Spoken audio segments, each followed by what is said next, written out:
Oyo State Appropriation Bill.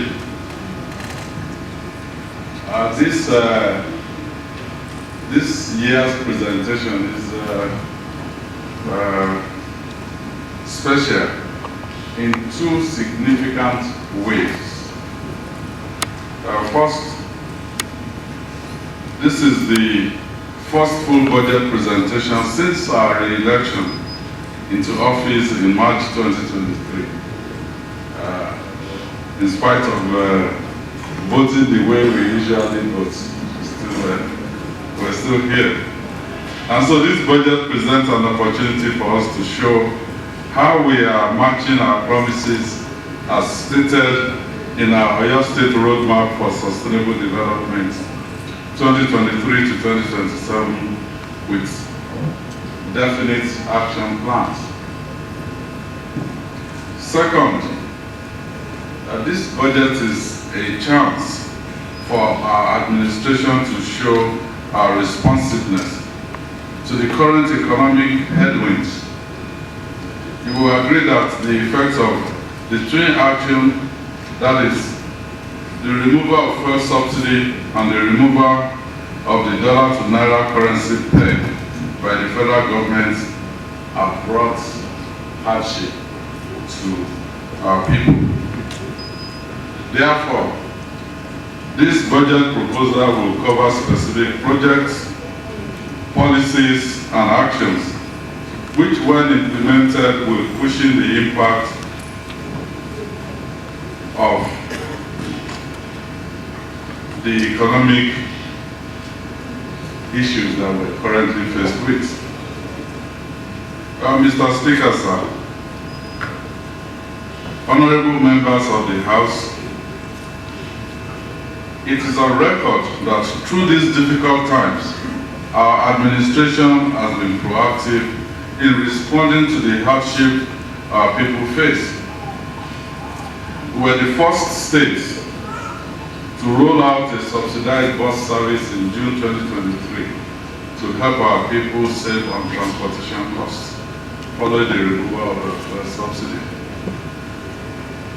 Also, while other states were focused on providing palliatives to their people, we were thinking about more sustainable solutions. And this brought the Sustainable Action for Economic Recovery, SAFER initiative in August 2023. SAFER had various components, but even the food relief package, which some will have seen as a palliative measure, had a deeper impact on our economy, as all purchases for the package were made within the zones of distribution. So this ensured that the funds circulated within our local economy. We did not buy Gari in Ibadan to take to Shaki, and we did not buy food components in Shaki for us to take to Oyo. No. From our zones, we bought those food items, and the food circulated within the economy of the zones. Just last month, we implemented a 6-month salary award of 25,000 naira for civil and public servants and 15,000 naira for pensioners in their states, which was to start from October 2023. And this wage award injected an additional 2.2 billion naira into our economy. This, in addition to the consistent payment of salaries on the 25th of every month for the last 4 years and 6 months, further stimulated our economy. It is against this backdrop that we have tagged our 2024 budget the Oyo State Budget of Economic Recovery. Mr. Speaker, sir, honorable members of the 10th Assembly, it is my honor to present a total budget allocation of 434 billion 221 million 765,938 naira and 79 kobo. 434 billion 221 million 765,938 naira and 79 kobo. The total capital expenditure is 222 billion 337 million 320,199 naira and 85 kobo. The total recurrent expenditure is 211 billion 884 million 445,738 naira and 94 kobo. One thing you will immediately notice as we debate this budget is that we have been able to once again achieve a budget where capital expenditure is about 2.4% higher than the recurrent expenditure. We believe that the growth of our economy is dependent on the fiscal decisions we take regarding our capital expenditure. Therefore, we're focusing on projects that will yield positive results for our economy in our areas of comparative advantage. Since assuming office in 2019, we have worked towards reducing our infrastructural deficit in 4 focus sectors: agriculture, education, health, and security. This has been largely responsible for the growth in our economy, such that for the fiscal year 2022, Oyo State was 6th in the highest internally generated revenue IGR in Nigeria, and number 1 in IGR from local government councils. In real terms, we are just a few months away from completely linking all 5 zones in the state through vital road network. Mr. Speaker, sir, honorable members of this hallowed chambers, we are aware of the recent complaints from our people on the state of inner roads in our dear states.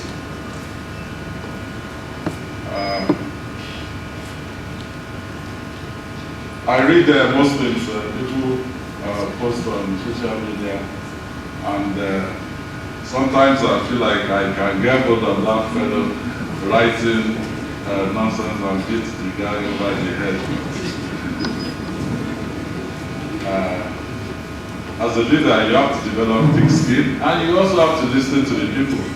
If in the middle of all the shenanigans, there will be real issues that we have to address. I was reading, I think it was front page of Guardian newspaper 3 days ago, and the professor, I guess the prof lives on Akala Way in Akobo. They had about 8 pictures in that newspaper, and 6 of those 8 pictures from Akala Way. But my honorable commissioner for local government lives in that axis as well. He has asked me to fix the road, but I said to him, we'll get there. We have to prioritize roads that have impact on our economy first. And that is what we will continue to do.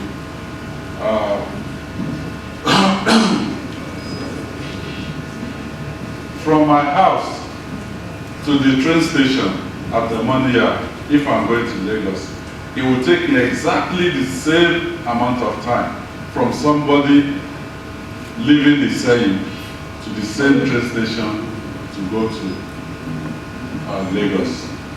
That is the Oyo State that we want to see.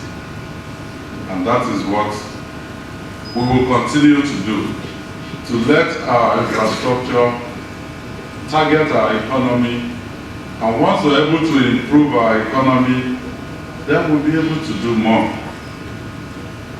So for this budget, we're estimating an IGR of 72 billion naira, which is an average of 6 billion naira per month. Currently, we're at about 3.8, 3.9 billion monthly.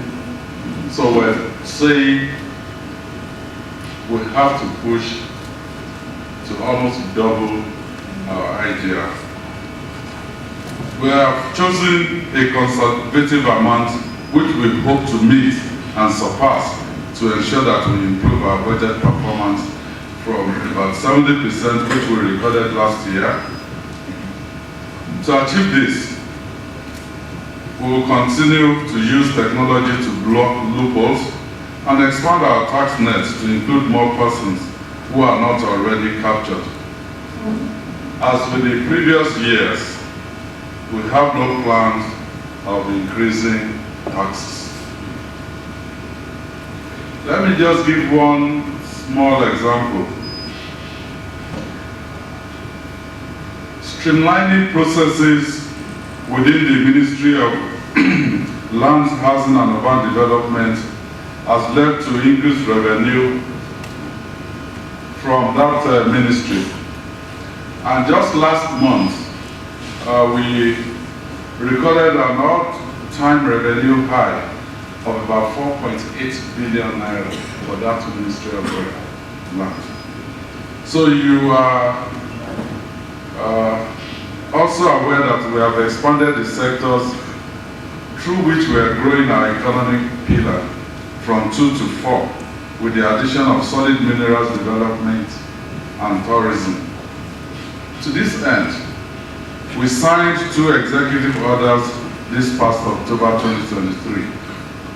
These are executive orders number 1 and 2 of 2023.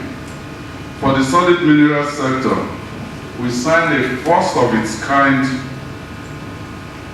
executive order. I can report that, well, some states, maybe they have something similar, not quite, but no other state in Nigeria has been able to come up with what we have done. That executive order protects our mining communities against insecurity and exploitation. We plan to work with these mining communities to ensure they and the state benefit from the exploitation of mineral deposits in our land. Well, it's the federal government exclusive right, but people mining in our communities, they take those big vehicles, they drive on the state road and they spoil the road. And the state will have to fix those roads. So we must protect our communities. They give them petitions, they get our traditional rulers to sign for them, and then they move in there. And I can say, without any fear of contradiction, that we will witness a totally different order within the mining environment in Oyo State in this coming year. Executive Order number 2 separates the Ministry of Culture and Tourism from the Ministry of Information and Orientation. This better positions the Ministry of Culture and Tourism to focus on the activities and projects it needs to carry out to harness the state's tourism potential. Let me pause to thank the 10th Assembly for your continued cooperation with the executive arm of government, resulting in the easier passage of bills we have transmitted to the House of Assembly. It is our prayer that this mutual collaboration continues during this tenure to the benefit of the good people of your state. But if you somehow decide you're not going to cooperate with you, we will also fight. Mr. Speaker, sir, honorable members of the House, further perusal of the 2024 budget of economic recovery reveals the key sectoral composition as follows. Education, 90,654,949,252 naira and 68 kobo, which is 20.88% of the total budget. That's what we have for education. Infrastructure, 74,316,325,706 naira and 80 kobo, which is 17.11% of the total budget. For health, we have 40,998,197,758 naira and 30 kobo, which is 9.44% of the total budget. While agriculture gets 15,848,708,031 naira and 80 kobo, which is 3.65% of the total budget. Mr. Speaker, sir, honorable members of the House, this breakdown shows that our administration is once again prioritizing our education sector. When we assumed office in 2019, the huge deficit in this sector showed that we will require 70 billion naira to offset it. This called for innovative steps to save our schools and children's future. I mean, every time I see people post pictures of our schools where the roofs have been blown up, or our children learning on the bare floor, yes, we didn't get there in one day. I attended a public primary school and public secondary school in this state and in this city, Ibadan. And yes, we were not as lucky and privileged as those that went to ISI and the rest. But we had enough to give us the knowledge that made us competitive to go into the university. So we didn't get to this position overnight, and we will not get out of it overnight. But as an administration, we know that we have to be creative, and this is exactly what we're doing. So, with the huge budget deficits in front of us, we knew we had to take innovative steps to save our schools and children's futures. So aside from consistently paying the Universal Basic Education Commission counterpart funding that allowed us to access matching grants from the federal government, we piloted a project whereby all students and alumni of schools can work with the state government to fund infrastructural development. I want to report that the success of this project in Government College Ibadan has led to opening the opportunity to other schools within the state. Additionally, although the percentage allocation to education in the budget remains largely the same, about 20%, the total sum allocated to education has been increased from about 58 billion in the 2023 budget to over 90 billion. So we believe this will further help to reduce the infrastructure and manpower deficit in this sector. Infrastructure comes next at 17.11% of our total budget. You will recall that we started with constructing the 110 kilometers Senator Rashidi Ladaja Circular Road under Olututu 1.0, focusing on the bridges and interchanges and the 32-kilometer East End Wing. We plan to continue the construction of this road and thereby further open Ibadan up to increase economic activities. Furthermore, we have allocated funds in this budget to rehabilitate 16 additional roads and 4 bridges. Our health sector is getting 9.44% of the budget. Although this represents a drop in percentage from our last budget, it represents a marginal increase of about 4 billion naira in budgetary allocation. We plan to continue with upgrading and equipping our healthcare facilities with funds allocated in this budget. There are immediate plans to complete the outstanding primary healthcare centers. The upgrade has been going on while equipping already rehabilitated facilities. We will also work with the international organization and development agencies to ensure that our secondary and tertiary healthcare facilities receive the necessary attention to bring them up to standard. And the honorable members of the 10th Assembly, you will note the same marginal increase of about 4 billion naira in the allocation to agriculture. You will recall that we have initiated an input distribution package for our smallholder farmers under the SAFER initiative. We also work with the World Bank to provide inputs to our smallholder farmers under Oyo State Cares program.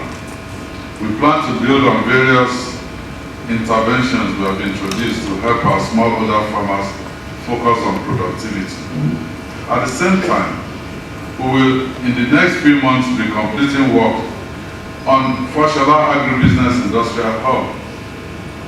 I'm happy to report that the work done at this hub has further revealed the economic benefits of locating projects around our areas of comparative advantage. Because of this project, the Oyo zone has been opened up for more business, as this axis now hosts large and medium-scale agribusinesses. The Oyo-Iseyin Road reconstruction, which was commissioned in September 2023, is also driving businesses to this zone. Mr. Speaker, sir, honorable members of the Oyo State House of Assembly, we have taken necessary steps to ensure that this budget addresses the economic challenges we envisage for 2024. This budget and the support of the good people of Oyo State, we will continue to grow our economy in the coming year. We therefore pray the House to see to the speedy passing of this 2024 Oyo State Appropriation Bill for the benefit of the good people of Oyo State. And I've been promised that there will not be padding.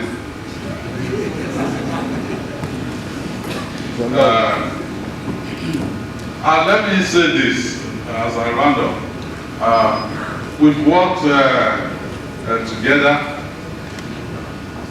and I'm saying this because this is the first budget that I'll be presented to the House after the election. And because the 9th Assembly, we work together, even though people may say, oh, you have separation of power. Yes, that's true. But the main objective is the same. We want to achieve a better state for all of us. And the 9th Assembly, they did not care even when people say, oh, they are rubber stamp. Yeah, if you rubber stamp to ensure that your state enjoys a better life, yes, so be it. And people took notice of it. And that is why this 10th Assembly has the highest number of returnees in the history of Oyo State House of Assembly.